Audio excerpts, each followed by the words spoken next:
तो ये जीवन धारा के अनुकूल आनंद, प्रेम और शांति के लहरों के साथ स्वयं भी मौज में रहता है और न जाने कितने जीवों की पिपासा को बुझाता है। परंतु जब यही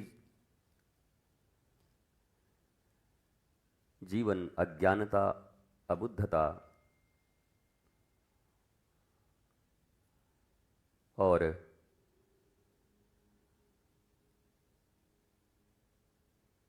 समझ रहित होकर जिया जाता है, तो हर क्षण संघर्ष, बाधा, दुख, तकलीफें,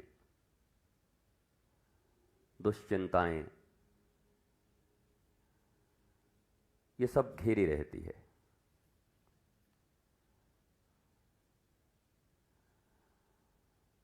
और एक सबसे प्यारी बात यह है कि यह जीवन छोटा है। कई बार हमने कहा नथिंग इज सीरियस हियर, यहां कुछ भी सीरियस नहीं है।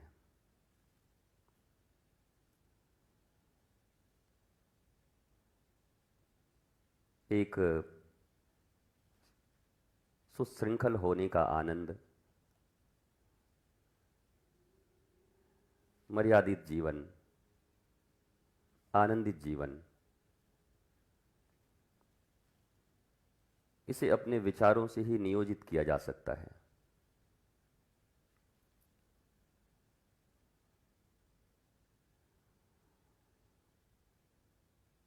जीवन में ऐसा कुछ पा नहीं सकते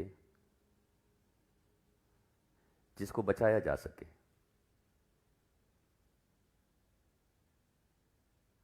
और जीवन में ऐसा कुछ खो नहीं सकते जिसे मृत्यु छीन नहीं सकती।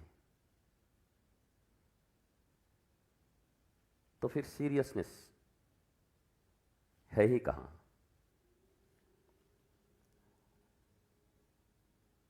इसका अर्थ ये नहीं कि आलस्य, प्रमाद और लापरवाह की तरह, अगर आलस्य, प्रमाद और लापरवाही में स्वयं आनंद प्राप्त होता हो तो वो भी सही है, पर उसमें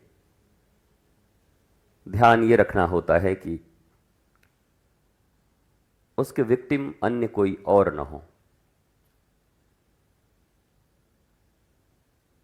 हम आनंदित रहें, पर हमारी विशृंखलताओं के कारण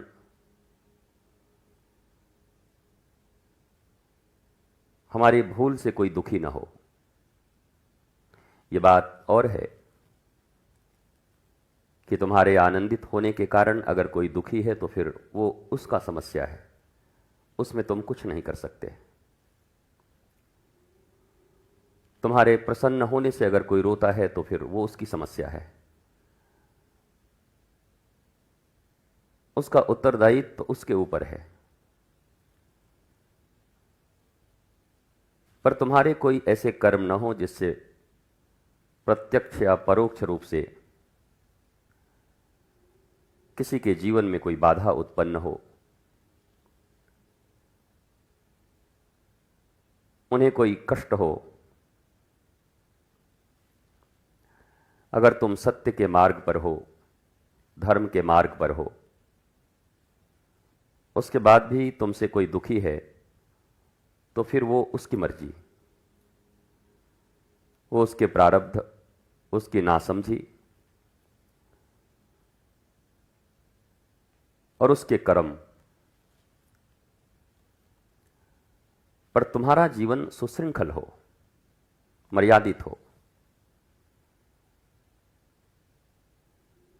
जो कुछ करो अपने आनंद के लिए करो।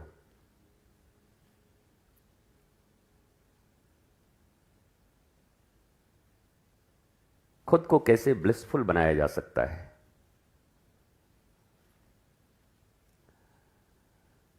वस्तुओं से और व्यक्तियों से प्राप्त ब्लिसफुलनेस नहीं होती, प्लेजर होता है और वो क्षणिक होता है। पर जो तुम्हारी समझ, तुम्हारी ज्ञान, तुम्हारी प्रबुद्धता के कारण तुम्हें ब्लिसफुलनेस आती है, वो रियल होती है, वो टिकती है।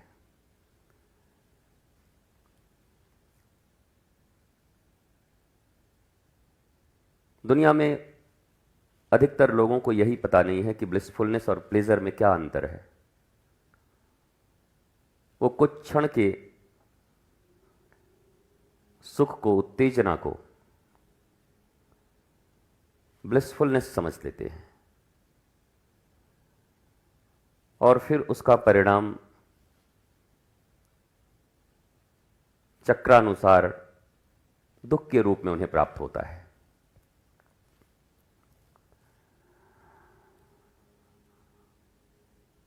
तुम्हारा जीवन बड़ा दुर्लभ है।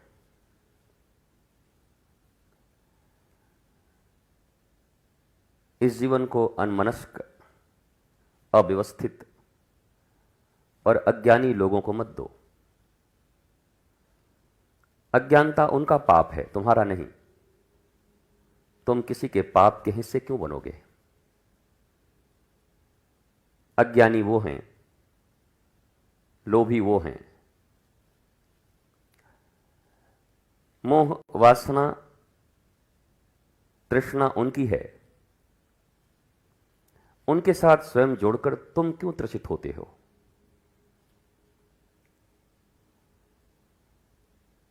तुम्हें तो संबंध केवल ज्ञान के साथ करना है।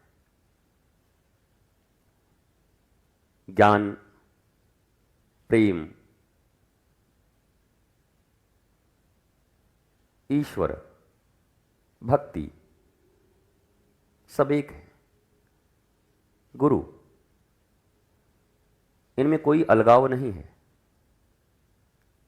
भक्तमाल कहती है, भक्ति भक्त भगवंत गुरु, चतुर नाम वपु एक। पर ये चतुर नहीं, ये द्वादश भी हो सकते हैं। नाम अलग अलग, ये 12 भी हो सकता है, 20 भी हो सकता है। प्रेम भी वही है, सत्य भी वही है, न्याय भी वही है, करुणा भी वही है, दया भी वही है, क्षमा भी वही है, धृति भी वही है, श्रद्धा भी वही है।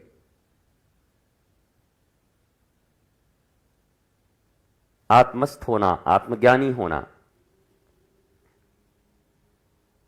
गुरु होना, ईश्वर होना, प्रकृति होना, इन सबों में कोई अंतर नहीं है। ये सब एक है, नाम अलग अलग है। इन सब का लक्ष्य यही है कि तुम स्वयं को जान सको। स्वयं को जानने का अर्थ है तुम ईश्वर के अंश हो, अविनाशी हो, सहज सुखराशि हो, बस उसी को जानना है। पोथी पढ़ पढ़ जगमुआ, रामचरित मानस का पाठ कर कर जगमुआ, पर आनंद पाया न कोय। रट्टू तोता होकर घर घर दूर दूर होए। रटे पड़े, कोई नाम, कोई श्लोक, कोई रामायण, कोई गीता ही रटा है तो बड़ा अभिमानी और ऐसी प्रस्तुति करता है जैसे जगत हासिल कर लिया, जगत पिता मिल गए। महाराज जी, हमको पूरा गीता कंठस्थ है, कंठस्थ है, मुखस्थ है, हृदयस्थ है, ज्ञानस्थ भी है। सर्वधर्मान परित्यज्य का अर्थ भी समझ आया और जीवन में आया भी। अर्जुन का अंतिम वाक्य, नष्टो मोहार स्मृति लब्धवा, ये उपलब्ध हो गई, मोह नष्ट हुआ और स्मृति आ गई। नहीं, गीता याद है तो तोता हो तुम, जस्ट लाइक अ पैरोट। उसको जो सिखा दो, मम्मी, पापा, सीताराम, वृंदावन, राधा, जो सिखा दो वही बोलेगा तोता। पर तोते की अनुभूति नहीं है। तुम पशु नहीं हो, मनुष्य हो। तुम निर्जीव नहीं हो, तुम्हारे भीतर जीव है। तुम वीणा, सारंगी, मृदंग नहीं हो, जो बजता तो है पर स्वयं नहीं सुन सकता। स्वयं की उसकी कोई अनुभूति नहीं है। वीणा बजती है पर वो खुद क्या सुनती होगी? वो तो हम सुनते हैं, हमें बड़ा आनंद आता है, हम उसका रस लेते हैं। वीणा तो लकड़ी है, तार है। तो जो अबुद्ध हैं, अज्ञानी हैं, वो ऐसे ही लकड़ी और तार और चमड़े के ढके हुए ढोल की तरह हैं। बस हैं, आवाज उन्हीं से आ रही है पर उनको ही उसका पता नहीं। इसको अनाहत नाद कहते हैं। अनाहत। सास की आवाज सुनी, बहू की आवाज सुनी, दीदी की आवाज सुनी, पत्नी की आवाज सुनी, मां की आवाज सुनी, दुनिया भर की आवाजें सुन रहे हैं पर अनाहत। तुम्हारे अंतःकरण की आवाज तुम्हें नहीं सुनाई पड़ रही है, वो नाद। और उसके बिना तुम बेचैन हो, व्याकुल हो, ढूंढ रहे हो, भाग रहे हो। कभी मंदिर, कभी तीर्थ, कभी इस गुरु के पास, कभी उस गुरु के पास, कभी उस महात्मा के पास, कभी ज्योतिषी के पास, कभी ग्रह शांति करा रहे हो, कभी मेडिटेशन कर रहे हो, पर पागलों की तरह जी रहे हो कुछ नहीं रहा। 2 दिन, 4 दिन, 10 दिन, 15 दिन लौट के बुद्धू घर को आए। फिर मैंने कई बार कहा, बुद्ध भी घर को आते हैं और बुद्धू भी आते हैं। बुद्धू दुखी ही गया था, दुखी ही वापस आता है। बुद्ध खोज में गए थे और जब आते हैं तो मस्ती में आते हैं, और फिर जाते हैं तो फिर मस्ती में जाते हैं, क्योंकि अब जो मस्ती उनके भीतर आ गई उसे छीनने वाला कोई नहीं है। तो तुम बुद्धू बनकर घर न लौटो, बुद्ध बनकर लौटो। जीवन मिला है तो बुद्ध तो बनो ही। जन्म से तो बुद्धू ही है हम। सभी बच्चे जिनको तुम भगवान कहते हो कि बच्चे भगवान के रूप हैं, दरअसल बुद्धू हैं, अबुद्ध हैं। उनको कहते हैं अबुद्ध। ये मैं नहीं कहता, शास्त्र कहता है। पूतना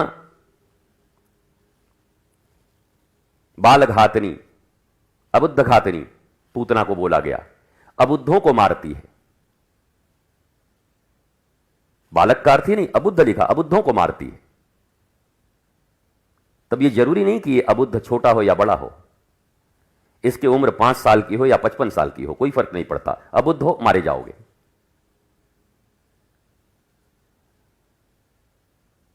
बुद्ध होना हमारी नियति है।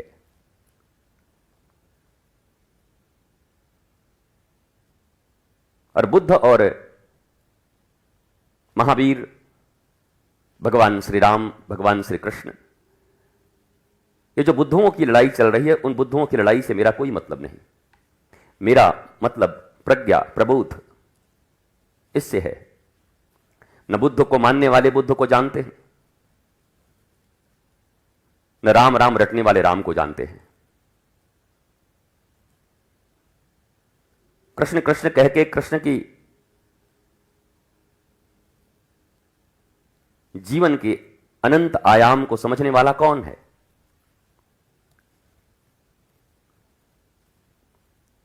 इसलिए सब अबुद्ध हैं। धार्मिक होने का मतलब, वृंदावन आने का मतलब, मंदिर जाने का मतलब, अयोध्या जाने का मतलब बस इतना ही है कि तुम बुद्ध होना चाहते हो। समझ, बौद्ध, भक्ति, प्रेम। अब परिस्थितियां तुम्हें नहीं झुका सकती। परिस्थितियों के कारण तुम रोने वाले नहीं बनोगे, बल्कि परिस्थितियों को बदल देने की क्षमता तुम्हारे भीतर होगी। अर्जुन परिस्थितियों के बस में होकर रोता था, पर जब श्री कृष्ण मिले तो ऐसा नहीं कि कर्म नहीं करता, कर्म तो हमसे आपसे ज्यादा करता है। रोज मारपीट, रोज झंझट।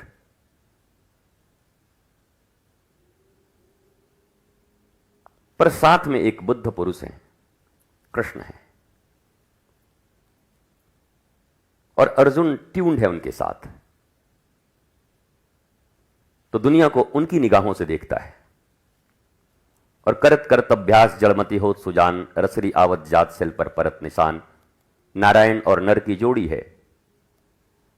और जैसे रामचरितमानस कहता है कि जानत तुम्ही तुम्ही होई जाई, तो अर्जुन उनको जानते जानते जानते एक दिन वही हो गया, तुम भी हो जाओगे। और जितने भी शुद्ध बुद्ध चैतन्य महापुरुष हैं, ऋषि हैं, वो सब वही हो गए। अंश थे, अंशी को जाना और अंशी में मेल्ट हो गए, एक हो गए। बस अब उनमें क्षुद्रता न रही, संकीर्णता न रहा, कंजर्वेटिव न रहे। वो छोटी छोटी खुशियों के लिए मर नहीं रहे और छोटे छोटे दुखों से रो नहीं रहे, बल्कि एक विराट पूरे अस्तित्व के साथ एक हो गए। यह प्रकृति उनके लिए अलग नहीं, स्वयं वही है। और सनातन संस्कृति इसी अवधारणा पर शिवोहम की उद्घोषणा किया। यह कोई अहंकार नहीं था कि शिवोहम, मैं ही शिव हूं। तो साधारण आदमी तो डंडा मारने लगेगा आजकल, अच्छा तू शिव है, भगवान का अपमान करता है, तू कब से शंकर बन गया? अहम ब्रह्मास्मि, मैं ही ब्रह्म हूं। अरे पागल हो गया, ब्रह्म बोलता है। पर यह उद्घोषणा है। तुम जिस संस्कृति को मानते हो उसी संस्कृति की उद्घोषणा है, मैं ही ब्रह्म हूं, तत्त्वमसि, जो तुम हो वो मैं हूं। अंतिम पड़ाव यही है। उसके पहले ये झमेले हैं, ये दौड़ धूप है।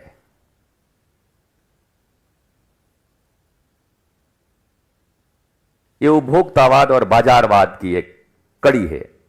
भले ही तुम धार्मिक कहो अपने आप को, पर बाजार में ही घूम रहे हो।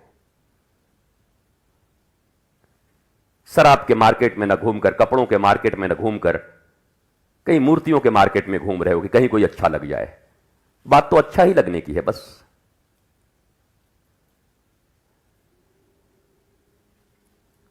पर मूर्ति से मूर्त हुए बिना इस 70-80 साल के जीवन में तुम कभी भी बोधवान नहीं होगे। अंतिम लक्ष्य तुम्हारा वही है। पर अंतिम लक्ष्य केवल सोचने से प्राप्त नहीं होता, उसके अनुरूप कर्म करने होते हैं। श्री कृष्ण के मिलने के बाद भी ऐसा नहीं कि अर्जुन ऐसे ही जीत गया और दुर्योधन लोग हार गए। अरे कृष्ण मिल गए अब क्या है? नहीं नहीं, रोज लड़ाई करनी पड़ती, रोज छल कपट प्रपंच। पर सत्यबोध के साथ जानकर टिकना कुछ नहीं। ऐसा कुछ नहीं कमा सकता जो बचेगा, और ऐसा मैं कुछ नहीं गंवा सकता जिसको मृत्यु के बाद मुझे गंवाना ना हो। गंवाना तो सब है मुझे। तो ये बोध जैसे जैसे भीतर में गहरी होती जाती है, आदमी कहते हैं अरे आजकल इनका कैसा मन हो गया, ये भगवान की तरफ मुड़ गए, परिवार इत्यादि नहीं देख रहे हैं, हे भगवान कहीं सन्यासी न हो जाएं। ये मूर्खों की कहावत है। बनने वाला भी मूर्ख और ये घर में जो चिल्ला रहे हैं वो भी मूर्ख।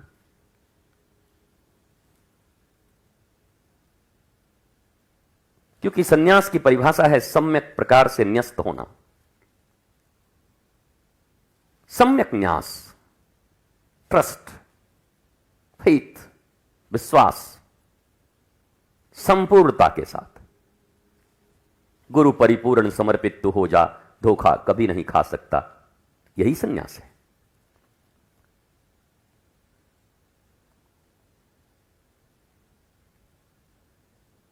नारी मुई गले लगे फांसी, मूड मुड़ाए होए सन्यासी, दुखी होकर सन्यासी बनने चले। फिर उससे भी बड़ा कोई सुख मिला तो फिर सन्यास भूल गए। जिंदगी मेरी बन गई, अब मुझे अचानक मुलाकात हो गया, कुछ बाहर आ गई जिंदगी में। अजीब, बाहर नहीं आ गए तुम, बाहर आ गए जिंदगी से, जीवन नहीं जी रहे हो।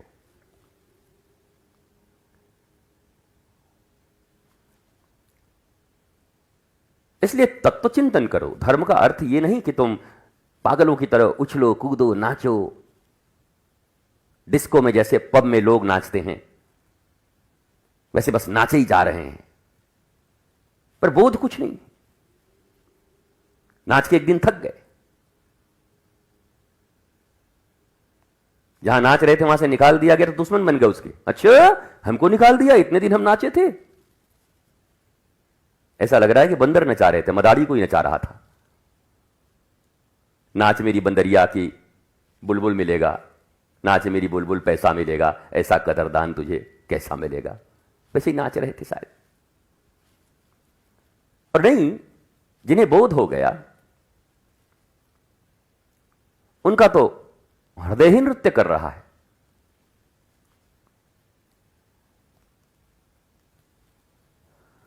वो आत्मिक रूप से सदा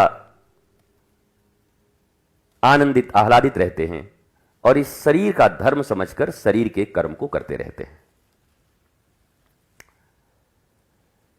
भगवान श्री कृष्ण ने गीता में कहा कि निज धर्म में मरना श्रेयस्कर है। अब इसकी कितनी व्याख्याएं, कितनी टीकाएं हुई। कोई निज धर्म माने अपना धर्म ये समझ लिया, कोई वो समझ लिया, कोई वो समझ लिया, कोई वो समझ लिया। पर धर्म बड़ा गूढ़ है। हमने भी कुछ समझा, तुमने भी कुछ समझा होगा, अन्य महात्माओं ने भी कुछ समझा होगा, पर जिससे बात बन जाए वही समझना ठीक है। समझ के अगर बात नहीं बनी तो समझ ठीक नहीं हुई, और समझ से बात बन गई जीवन की तो ठीक समझ गए। निज धर्म, निज धर्म में आत्मधर्म है। न कोई मार सकता है, न कोई काट सकता है, न कोई छीन सकता है, न कोई कुछ दे सकता है, न कुछ मिलने से आनंद है, न कुछ छीनने से दुख है। यह आत्मधर्म है। शरीर का धर्म है, जब तक 70-80 साल तक है, इसकी पालना के लिए कुछ काम करने पड़ेंगे। रोटी दाल के लिए, रोटी कपड़ा और मकान, 1 दुकान, 5 दुकान, 7 दुकान, उसके बाद सीधा स्मशान। तो इस शरीर का कोई धर्म है, उसका भी पालन करेंगे। पर शरीर धर्म के पालन में आत्मधर्म को भूल जाना, पूरा जीवन ही गंवाना है।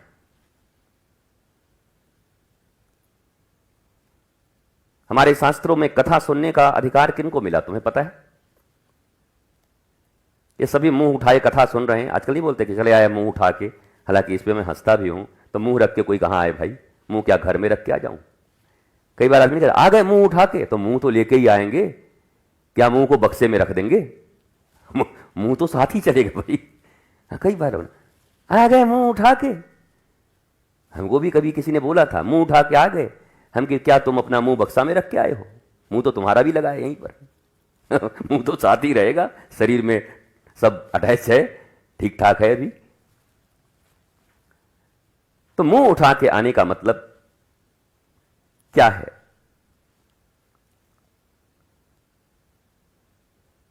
आ गए कथा में मुंह उठा के। अच्छा, मुंह उठा के ना आए तो कान, फिर मुंह, भाई इसी मुंह में कान है, पूरा ये मामला मूड में, नहीं कान रह जाए वहीं पे। कहने का अर्थ है अगर तत्व ज्ञान है तब लीला का अमृत पान किया जा सकता है। तत्व ज्ञान आधार है। आधार हो तो त्रिभुज, चतुर्भुज, 90 डिग्री के कोण सब बन सकते हैं। आधार ना हो तो कुछ ना बनेगा। आधार चाहिए। बेसलेस नहीं कहते, बेसलेस आदमी है, बेसलेस आदमी, ऋण विहीन आदमी है। थाली का बैगन है, इधर से उधर घूमता रहता है, लोटा, बेसलेस। ये बेसलेस लोग अगर कथा भी सुने तो कोई फर्क नहीं। ये सिनेमा भी जाएं, कथा भी सुने, नाच भी देखें, इनके लिए सब एक है। बेसलेस लोग हैं। पात्रता नहीं है सुनने की, पात्रता है तत्व ज्ञान। मैं कौन हूं? ये जितनी भी बातें प्रवचन में तुम सुनते हो, उनका आत्मा से कोई बहुत ज्यादा लेना देना नहीं है। 90% तो शरीर धर्म की बातें होती उसमें। शरीर माध्यम खलु धर्म साधनम।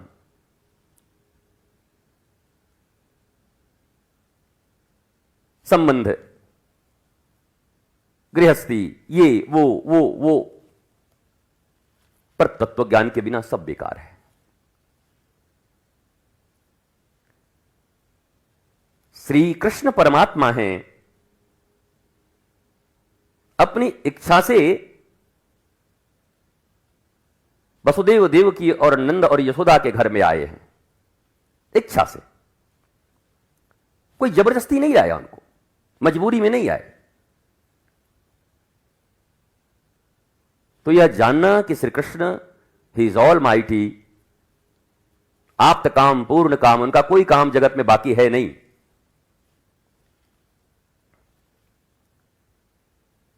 ये जानना ही तत्व ज्ञान है।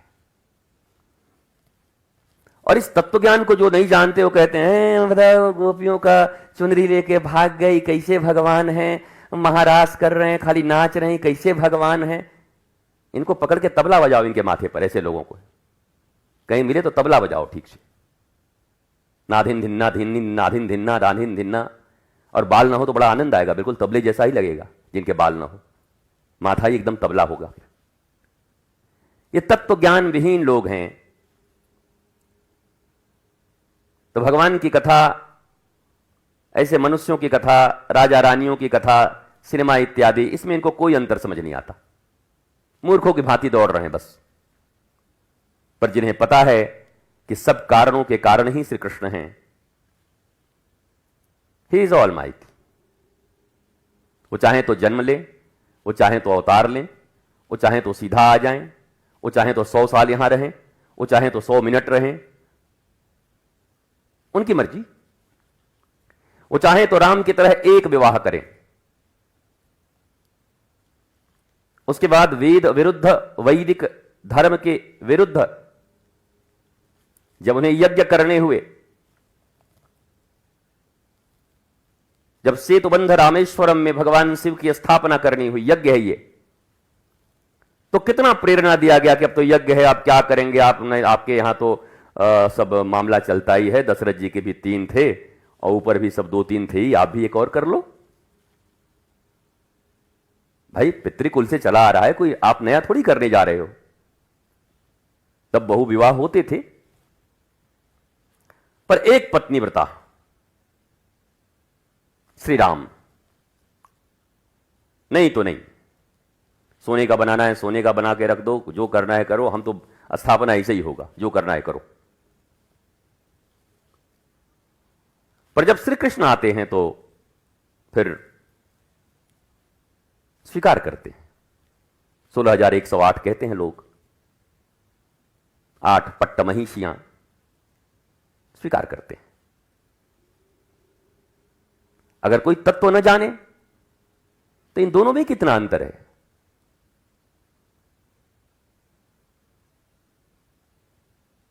बड़ा अजीब लगता है। राम कभी एक शब्द कुछ छुपा नहीं सकते, इतनी मर्यादा में। और श्री कृष्ण को कोई मतलब नहीं, 1000 झूठ बोलना पड़े तब भी राजी है। कहां समानता है? अगर इन 2 अवतारों के बीच ही समानता देखो तो कहां है? पर जो मूढ़ लोग होते हैं वो विवेचना भी नहीं करते। नहीं नहीं नहीं, हम क्या बोलें, अब हमको तो कुछ समझ नहीं आता। समझो, युगानुकूल शारीरिक धर्म, युग धर्म के निर्वाह में इस शरीर के द्वारा किए जाने वाले कर्म उतने महत्वपूर्ण नहीं है। उस युग में धर्म की स्थापना के लिए जो जो करना उचित है वो कर रहे हैं।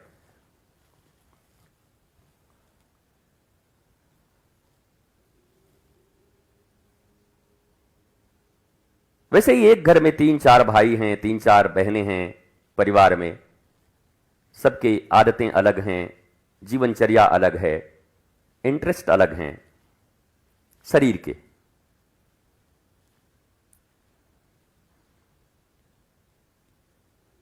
पर एक मैंडेटरी कंपलसरी चीज है जीवन में, वो चाहे कोई गोरा हो, काला हो, ठिगना हो, लंबा हो, साइंस पढ़े, आर्ट्स पढ़े, चाहे उसका फुटबॉल में मन लगे, चाहे इसका शतरंज में मन लगे, चाहे इसका धार्मिक किताब में मन लगे, पर एक चीज मैंडेटरी है, क्या? Know your self. तुम हो कौन, ये सबको जानना पड़ेगा। चाहे फुटबॉल खेलो, चाहे चेस खेलो, चाहे नौकरी करो, चाहे व्यापार करो, चाहे एथलीट बनो, ये जानना पड़ेगा, ये मैंडेटरी है। इसके बिना तब तुम कैसे रहोगे? मन कुत्ता दर दर फिरे, दर दर दूर दूर होए। इसके बिना शास्त्र ने कुत्ता ही कहा है। अब मैं दूसरी शब्द कहां से लाऊं खोज के, कैसे सजाऊं इसको? डॉगेस भाई कहूं, आजकल जो रील में देखते हैं डॉगेस भाई, तो उतना तो मैं नहीं सजा सकता। कुत्ता, कुकुर, मन कुत्ता। अगर इतने बड़े जीवन में अभी तक आत्मज्ञान की पिपासा भीतर में उठी नहीं, मैं कौन हूं, और उसके लिए प्रयत्न नहीं किया, तो आपके लिए शब्द सम्मान की तरह है। कृपया इस रत्न को संभालें। कुतरत्न। अज्ञानी हैं आप, आपको बुरा नहीं लगना चाहिए, और लगे तो लगना भी चाहिए। मैं तो कहूं, कोई कहता है बुरा मत मानिए, हम तो कहते बुरा लगना चाहिए। अगर हम अज्ञानी हैं तो हमको बुरा लगना चाहिए कि मैं अज्ञानी क्यों हूं। हर समय आदमी को बुरा मत मानिएगा। अरे कहो बुरा मानो, तुम एक नंबर के कुकुर हो, तुम्हारा मन चंचल है, अभी तक तुम आत्मज्ञान प्राप्त नहीं किए हो, न आत्मज्ञान की ओर तुम्हारी कोई पिपासा है, न आत्मज्ञान की ओर तुम आगे बढ़ रहे हो, न आत्मज्ञान की ओर आगे चलने का तुम्हारा कोई इरादा दिखता है। इसलिए मैं तुम्हें कुकुर ही कहता हूं। ये बात कहो, सीधा कहो। ये बात उससे मत कहो तुम कि भाई बुरा मत मानिए। बुरा मानिए, अगर भला चाहते हैं तो कहिए अपने लोगों को कि बुरा मानिए, बुरा न मानिए मत कहिए। कई बार हमने देखा है जीवन में, घर में भी, परिवार में भी, यहां वहां, संसार में, हर जगह लोग कहते हैं बुरा मत मानिएगा। तो मेरा ऐसा मानना है कि उनको कहिए बुरा मानिए। क्यों? बोला जन्म लेकर के भी आत्मज्ञान विहीन हो, पशु तुल्य हो, पशुओं की तरह जीवन जी रहे हो। यह बुरा मानने का ही है। पढ़े लिखे लोगों के बीच में कोई अनपढ़ बैठ जाए तो जैसे वो बुरा मानता है हमको कुछ नहीं आता। सुरों के बीच में कोई बेसुरा बैठ जाए तो उसको बड़ी शर्मिंदगी लगती है, यहां सब सुर ताल में है, मैं बेसुरा हूं, बेताला हूं। वैसे ही मनुष्य होकर के, और अगर आत्मज्ञान की दिशा में तुमने कोई प्रयत्न नहीं किया है तो तुम्हें बुरा मानना चाहिए। नहीं मान रहे हो बुरा, इससे बुरा और कुछ नहीं। यह समाज की एक अजीब भाषा हो गई। भाई साहब बुरा मत मानिएगा। अबे पूरा बुरा मान, खानदान सहित मान। मान तो शायद किसी दिन आत्मज्ञान हो जाए। पर यहां भी कटसी, यहां भी साधारण सामाजिक जो चर्या होती है उसी तरीके से हम वार्ता करते हैं। हमारे आर्ष ऋषियों ने धिक्कारा है। प्राचीन जब ऋषि युग था उसमें कोई आत्मज्ञान की ओर नहीं बढ़ता था तो उसको धिक्कार देते थे लोग। छी छी छी छी छी, राम राम राम राम राम। उसके चेहरे मोहरे कपड़े से कोई फर्क नहीं पड़ता था। अगर वो व्यक्ति आत्मज्ञान की दिशा में नहीं बढ़ा तो उसको धिक्कार देते थे। धिक्कार।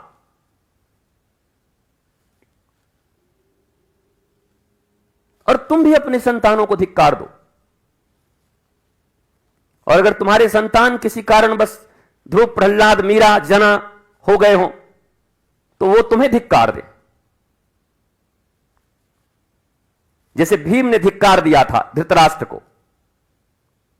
जब सब मार दिए गए दुर्योधन इत्यादि, तो धृतराष्ट्र ऐसे अंधा बैठ के घर में खूब पाते युधिष्ठिर खूब ख्याल रखते थे, खूब। तो एक दिन विदुर आए। भीम तो कुछ बोलते ही थे, नाराज रहते ही थे, पर विदुर एक दिन आके कहे कि हे धृतराष्ट्र, तुम में और कुत्ता में कोई अंतर नहीं। बोला, क्या बात करते हो? हे तात, मुझे पांचों बहुत मानते, अपने पिताजी से ज्यादा मानते। अरे बोला, कुत्ते, कुकुर, जिनके लिए पूरा जीवन तुमने कंटक बिछाए, पुत्र मोह में अंधे होकर अपने सारे पुत्रों को बलि चढ़ा दी, मरवा दिया, इन बेचारों को 13 वर्ष तक वनवास दिया, और अब इन्हीं की रोटी तोड़ रहे हो बैठकर। तुम में और कुत्ते में कोई अंतर नहीं। विदुर ने जब धिक्कारा,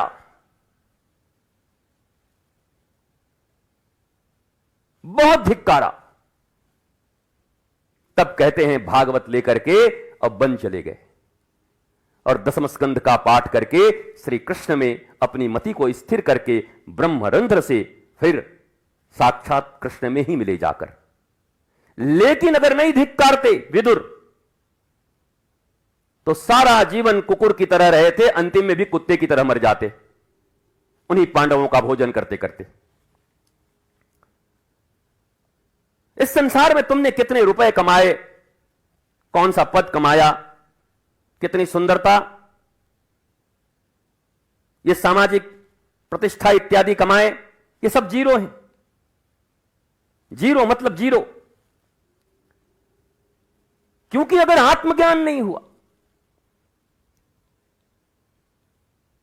तो ये तीर्थ इत्यादि, जैसे मैं कहता हूं, आजकल बड़ा वायरल चल रहा है, जब मैं ऐसे ऐसे करता हूं कि माथा में राधे, यहां राधा, यहां ठोका, यहां पीटा, यहां छपवाया, पूरा राधा राधा छाप लिया, घूम जा रहे हैं वृंदावन में छाप के। क्या है, क्या है ये?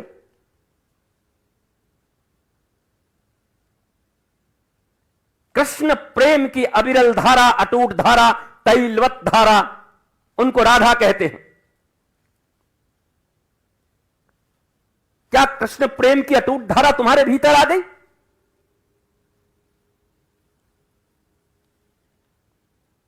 ये तो फिर वही हो गया जैसे कबीर और रहीम इत्यादि कहा करते थे, जल में रहने से मिलते भगवान तो पहले मछली को मिलते, हवा में उड़ने से मिलते तो पंछियों को मिल जाते, कलाबाजी करने से मिलते तो पहले बंदर को मिल जाते। अब सब बंदर हनुमान जी थोड़ी हैं, है? बंदर देखते ही लोग कहते हैं हनुमान जी आ गए। ये तो ऐसा हो गया कि फिर रावण भी तो मनुष्य के ही रूप में आया था, असुर था, असुर। असुर का मतलब ये नहीं कि कोई सिंह थे, पूंछ थे, ही हा करते आ रहा था जैसे ये रामानंद सागर इत्यादि दिखा रहे हैं। वो बिल्कुल हमारी तुम्हारी तरह एक सामान्य मनुष्य, पुलस्त कुल का नाती, असुर। बस उसके जीवन का सुर मिट गया, राग मिट गए, अनुराग मिट गया ईश्वर का, आत्म तत्व से परिचित नहीं हुआ, इसलिए असुर और राक्षस हो गया।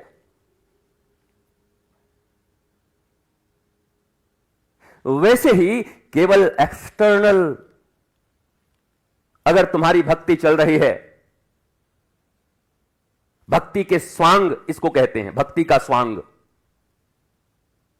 जैसे नाटक इत्यादि करते हैं बहुरूपिया लोग, वैसे इसको स्वांग बोलते हैं, भक्ति का स्वांग। भक्ति अंतरतम मन का जुड़ाव है।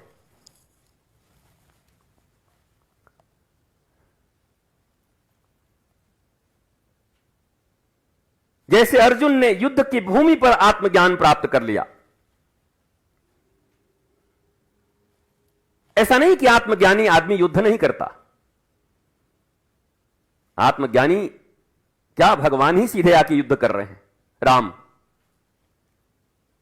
अर्जुन ने आत्मज्ञान प्राप्त किया, पर अब शरीर का जो धर्म है उसका निर्वाह कर रहे हैं, इसको निज धर्म कहते हैं। ये भारतवर्ष के कुछ मूर्खों ने जातियों को समझ लिया निज धर्म, निठल्ले, दो कौड़ी के लोग जिनको कोई मतलब नहीं धर्म से न बोध से, ये निज धर्म में जीना बड़ा। व्हाट इज योर निज धर्म? स्पेसीज, इंग्लिश में मनुष्य को कहते हैं ह्यूमन स्पेसीज। मनुष्य ही एक जाति है, फिर प्रजाति।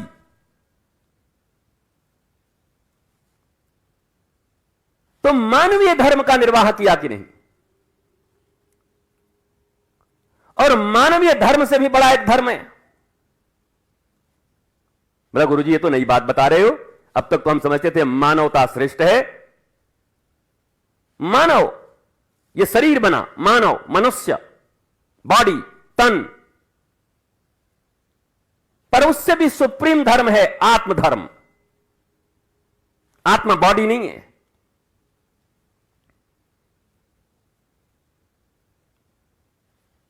इट मे बी पॉसिबल कि आप मानव हो सकते हैं।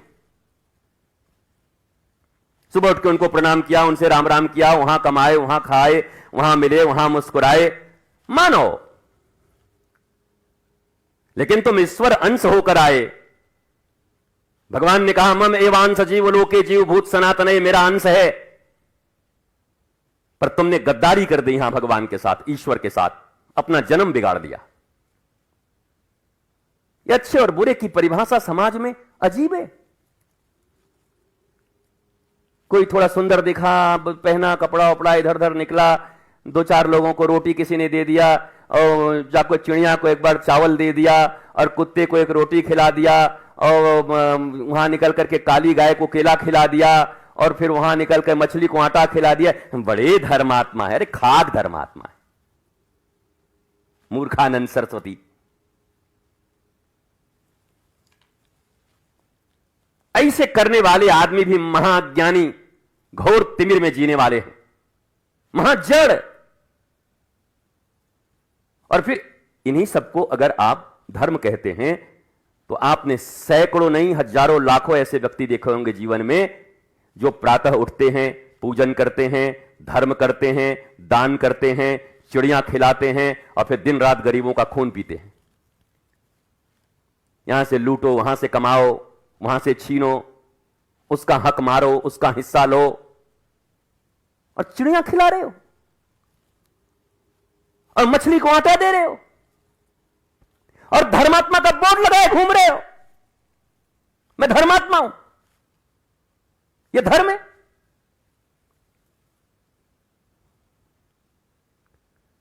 मैं बोलता नहीं। वो प्राण की एक पिक्चर थी, कोई बहुत पुरानी पिक्चर, उसमें बोलता है मैं बोलूंगा तो बोलेगा कि बोलता है।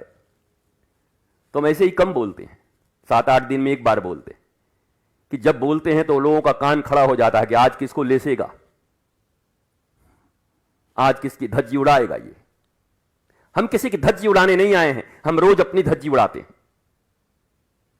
हमारे भीतर जो मानवीय संसर्गों के कारण जिस संगति में हम रहते हैं, अगर हमारे भीतर कुछ दुर्गुण प्रवेश करने वाले हैं, कुछ अणु और परमाणु हमसे भी टकराते हैं, तो हम जब भी बोलते, जब भी कोई धार्मिक कार्य करते या अपने आत्मज्ञान की बात करते, तो सिर्फ इसलिए करते कि मेरे ऊपर जमा हुआ धूल झड़ जाए और हमारी गंदगी साफ हो जाए। बाई प्रोडक्ट में अगर तुम्हारा काम चलता है तो तुम्हारी मर्जी, हम तुम्हारे लिए कभी कुछ नहीं बोलते, हम किसी के लिए कुछ नहीं बोलते। लोगों को ऐसा लगता है हमारे लिए बोलते। वो पंडित जी वाली कहानी, एक पंडित जी थे महाराज, वो बेर के नीचे बैठ करके और लोटा लेकर के पहले के जमाने में जाते थे सुबह सुबह, पहले ये सब नहीं था, वॉशरूम वगैरह, बैठ के कर रहे थे, और उसी समय बेर गिर गई, और बेर बहुत बढ़िया गिरा, 2-4 बेर। अब पंडित जी को याद नहीं रहा होगा, उसी समय बेर उठाए, और ऐसा मन हुआ, अब देखो बुद्धि कभी कभी होती है, इधर वो भी चालू है, इधर बेर भी दांत में लगाए। और दूसरे दिन वो पंडित जी राज पुरोहित थे, राजा के दरबार के पंडित जी बैठे हुए थे, नर्तकी आई थी, आज नृत्य हो रहा था, और नर्तकी और संगीतकार सब बैठे हुए थे, गीतकार, और सुंदर थाप पर चल रहा था, और बढ़िया बजा करके यही गीत चल रही थी। अरे कह देब हो पंडित जी कह देब कि काले वाली बतिया तो कह देब हो। दिन दिन था दिनक दिन था था। अरे पंडित जी तो बोले तो बड़ा खतरनाक बात, ये देख ली क्या? कह दे पंडित जी काल वाली बतिया कह दे।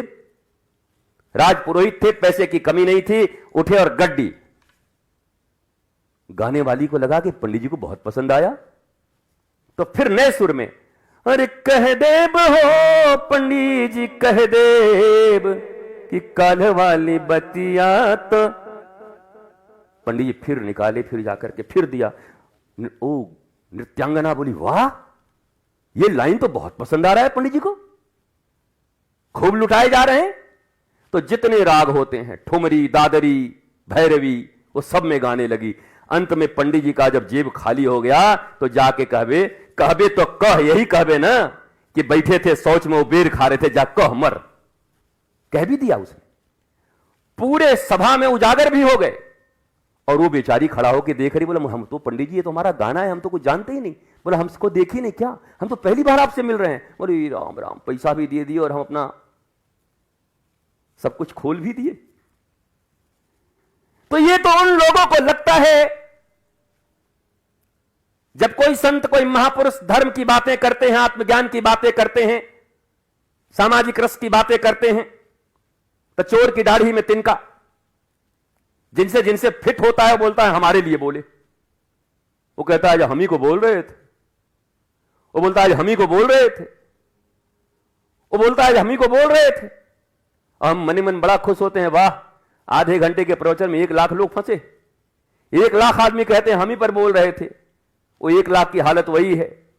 कह दे वो पंडित जी कह दे, जिनके जो अपराध हैं, जिनके जो गुण हैं, अवगुण हैं, वो बातें जब संत के मुख से निकलती है तो हृदय को स्पर्श करती है,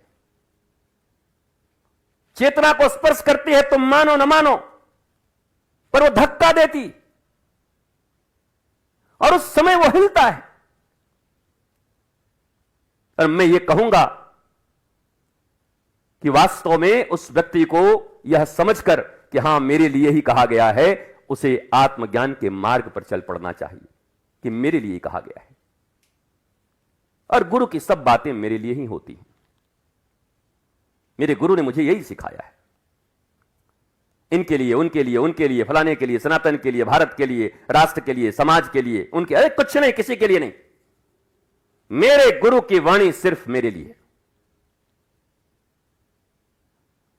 जैसे गौ माता का बछड़ा कहती है मेरी मैया का दूध सिर्फ मेरे लिए, मुझे पिलाती है मेरी मां, वैसे ही गुरु की ज्ञान और गुरु की वाणी लोगों के लिए नहीं, परिवार, परिजन, मोहल्ले, राष्ट्र, सनातन, ये वो धर्म, इनके लिए नहीं, तुम्हारे लिए, ओनली फॉर यू।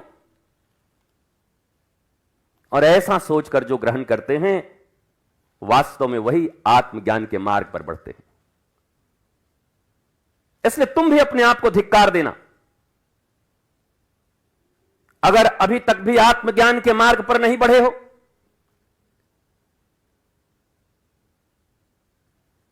जीवन के तार धीरे धीरे धीरे धीरे पतले होते जा रहे हैं, आयुष्य कम हो रही है, श्वासें गिनी हुई मिली हैं, धड़कन गिलकर मिला है, उस गिनती से एक ज्यादा धड़कन नहीं होगी, कितना भी पंपिंग करोगे वो सब गिना हुआ है। तो जितनी आयुष्य निकल रही है, जितनी श्वासें खर्च हो रही हैं, एक एक श्वास की कीमत वेंटिलेटर पर पड़े हुए उस मरते हुए अरबपति आदमी से पूछो। गरीब नहीं तो वो कह देगा कि गरीब था नहीं तो बच जाता। अरबपति, द मोस्ट पावरफुल, इस दुनिया का सबसे पावरफुल आदमी भी इस दुनिया के सबसे बड़े हॉस्पिटल में जब अंतिम सांसें गिन रहा होता है तो उससे पूछो कि एक सांस की कीमत क्या होती है। भरी जवानी में, ऐसे नहीं कि मृत्यु आने के बाद ही 80 साल के बाद, भरी जवानी में मर रहे हैं, खरबों रुपए, चांद बुक कर लिया है पूरा, चांद पर कॉलोनी काट रहे हैं, पर एक श्वास नहीं ले पा रहे हैं। तो ये सांसें बड़ी कीमती हैं। इन सांसों को मृत्यु के एक झटके में जो सब कुछ छिन जाने वाली है। तुम्हारा मान भी होगा तो छिन जाएगा, अपमान भी होगा तो छिन जाएगा, तुम्हारी वस्तुएं छिन जाएंगी, अपने पराये दोनों छिन जाएंगे, शत्रु और मित्र दोनों छिन जाएंगे एक साथ।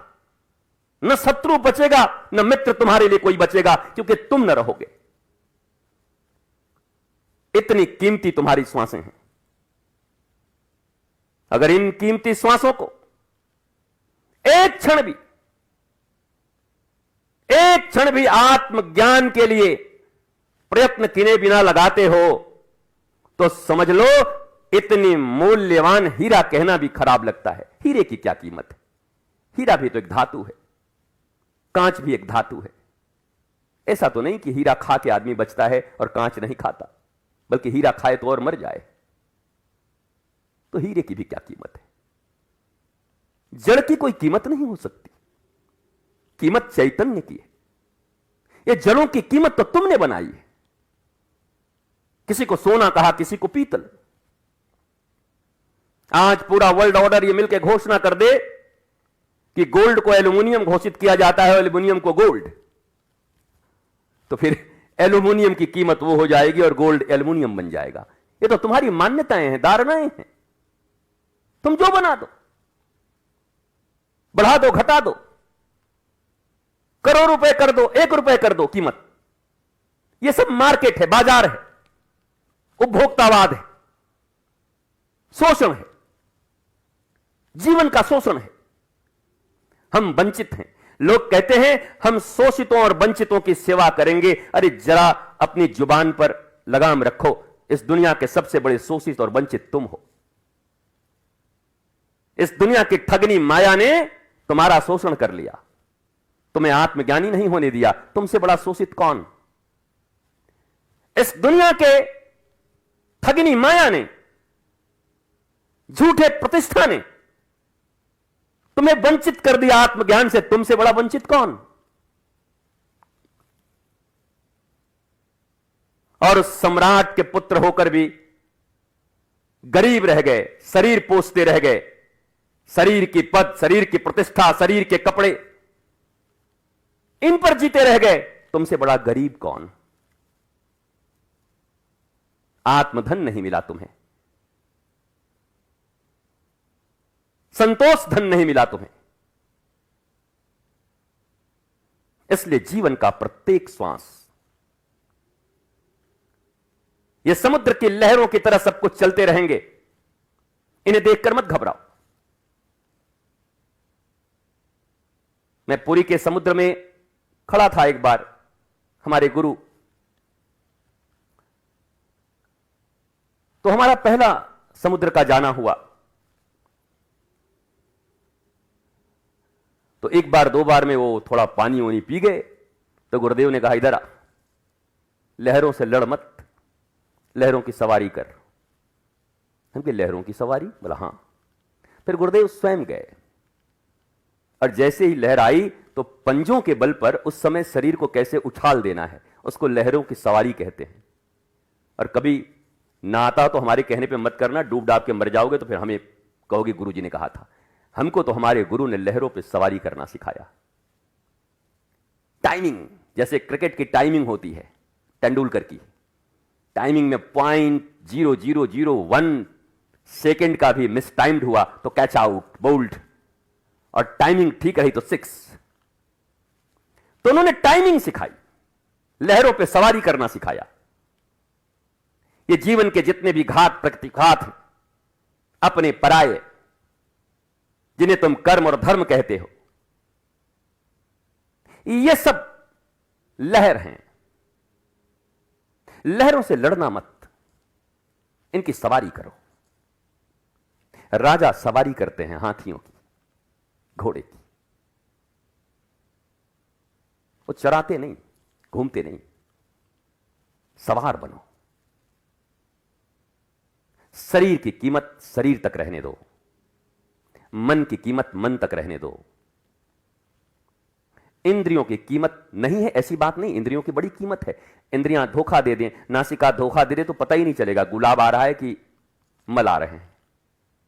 जीभ न हो तो पता ही नहीं चलेगा सडरस नौरस क्या खा रहे हैं। कान न हो तो बस सीताराम। ये इंद्रियां भी बड़ी कीमती हैं, पर कितनी कीमती हैं? आत्मा से ज्यादा कीमती नहीं। ये इंद्रियां मिली हैं आत्मा तक पहुंचने के लिए। बस हमने एक ही भूल किया, मालिक को नौकर समझा और नौकर को मालिक समझा। बस ये तन, ये इंद्रियां हमारे लिए मालिक बन गई और आत्मा हमारा नौकर बन गया। मेरा बस एक ही रिक्वेस्ट है आप सबसे कि आप सब आत्मा को मालिक मानिए, मतलब ज्ञान को, नॉलेज। थोड़े अंग्रेजी बोलते हो ना, आत्मा बोलूंगा समझ नहीं आएगा। What do you mean by आत्मा? Knowledge, be knowledgeful.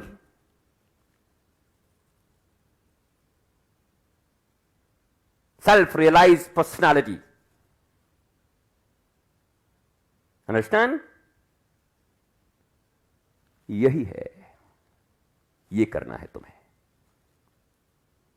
इसलिए ये बाकी झमेले अर्जुन की तरह निभाओ, पर कृष्णम वंदे जगत गुरुम। ऐसा नहीं कि अर्जुन झमेले नहीं निभा रहा, उसको मार रहा, उसको काट रहा, उसको पीट रहा, उसको दौड़ा रहा, उसके पीछे जा रहा, रात को ऐसे युक्ति बना रहा है, उसको ऐसे करेंगे, पर किसके लिए? कृष्ण के लिए। कृष्ण ने जो कहा बस वही कर रहा है। अर्जुन तो अपना छोड़ चुका था सब, मुझे कोई युद्ध नहीं लड़ना। कृष्ण ने कहा लड़ना है मेरे लिए। मेरे लिए मतलब बोला वो तुझे बाद में पता चलेगा, अभी तो मैं मेरे लिए कह रहा हूं, बाद में पता चलेगा कि तेरे लिए लड़वाया हूं। अभी मुझे मानता है इसलिए मैं मेरे लिए कह रहा हूं। और कृष्णम वंदे जगत गुरुम शिष्यस्ते हम साधि माम त्वाम प्रपन्नम। गुरु और शिष्य की लीला है, कृष्ण और अर्जुन की लीला। आप भी ऐसे ही आत्मज्ञानी हो, आत्मबोध प्राप्त करें, नाचें, गाएं, अन्य कर्म करें, पर उन कर्मों का कीमत ऐसे जैसे मेरी दृष्टि में है, वो जानते हो कितनी कीमत है? मैं तुम्हें बताता हूं। ऐसे अपने धर्म ध्वज को लेकर के मेरे निगाह में किसी भी एक्सटर्नल चीज की कीमत एक धूल के बराबर भी नहीं। इसे ध्यान से सुनो। और ये देन मैं फिर कहता हूं, मेरी वीरांगना मां और मेरे गुरु का देन है कि एक धूल की कीमत नहीं एक्सटर्नल किसी भी चीज की। मैं केवल आत्मबोध में जीता हूं, आत्मज्ञान में जीता हूं। कुछ प्रभाव नहीं होता मेरे ऊपर। पर ये शरीर अर्जुन है, इसे लड़ना है, धर्म साधना है। जब तक है तब तक चलता रहेगा। पर इन बाह्य क्रियाओं को देखकर उलझना मत, फंसना मत।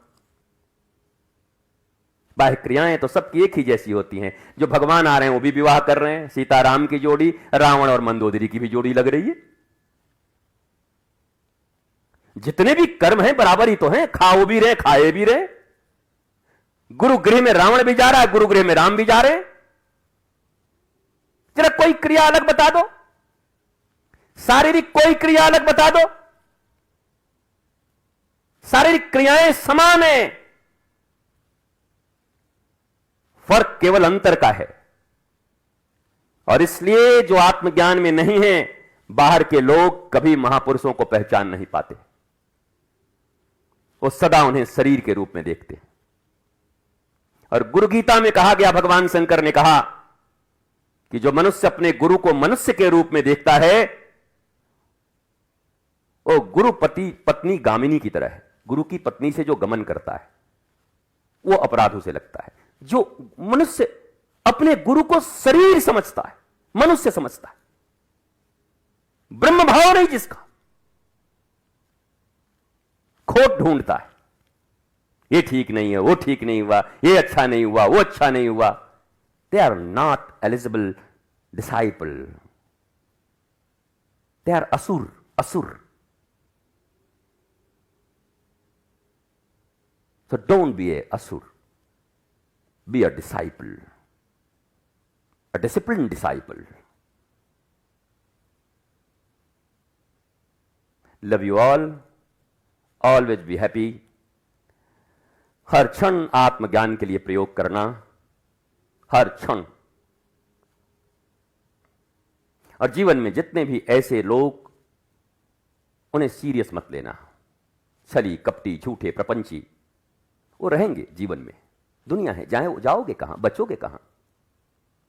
पर डोंट टेक सीरियस, लाइट। कोई कीमत ना हो उनकी दुनिया में। तुम्हारे अंतःकरण में कोई कीमत ना हो। बाहर से राजकाज चलाने हैं, सबकी कीमत करते रहो, हां जी करते रहो।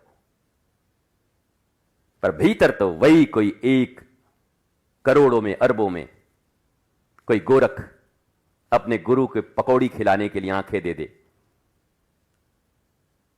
कोई रज्जब तैने गज्जब कियो, कोई दया, कोई सखो।